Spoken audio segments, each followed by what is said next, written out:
Today we will learn that what kind of problems can be tackled using the machine learning. Here, the most you can say famous application areas like predicting the label of a document. In the previous example, if you have not seen the previous video, so you can see that we have given an example of predicting the label of a document. Also known as document classification, is by no means the only learning task. Learning Machine learning admits a very broad set of practical applications, which include the following.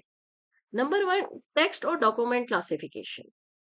This includes problems such as assigning a topic to a text or a document, or determining automatically if the content of a web page is inappropriate or too explicit. It also includes spam detection.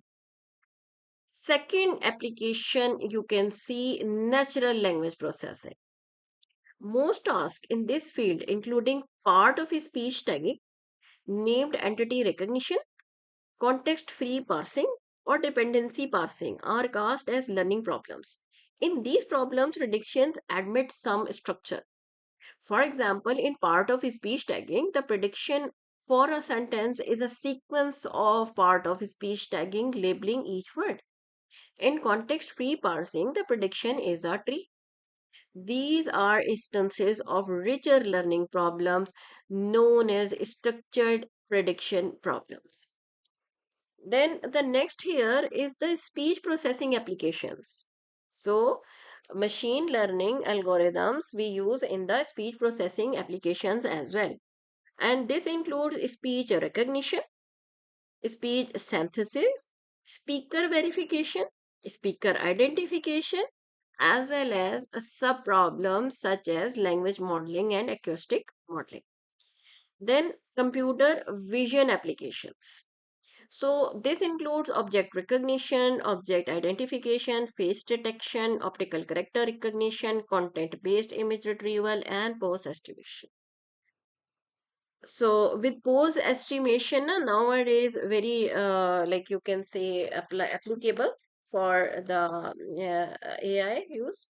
Computational biology applications also include machine learning, where protein function prediction, identification of key sites, or the analysis of gene and protein networks, and many other problems such as fraud detection for credit cards, telephone or insurance companies, network intrusion, learning to play games such as chess, etc.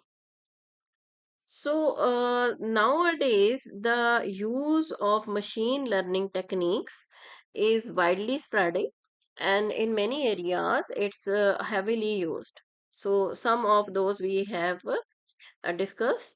And for all these applications that we have talked about, there are some standard learning tasks. And in the next lesson, in the next video, we will talk about those standard learning tasks. Thank you.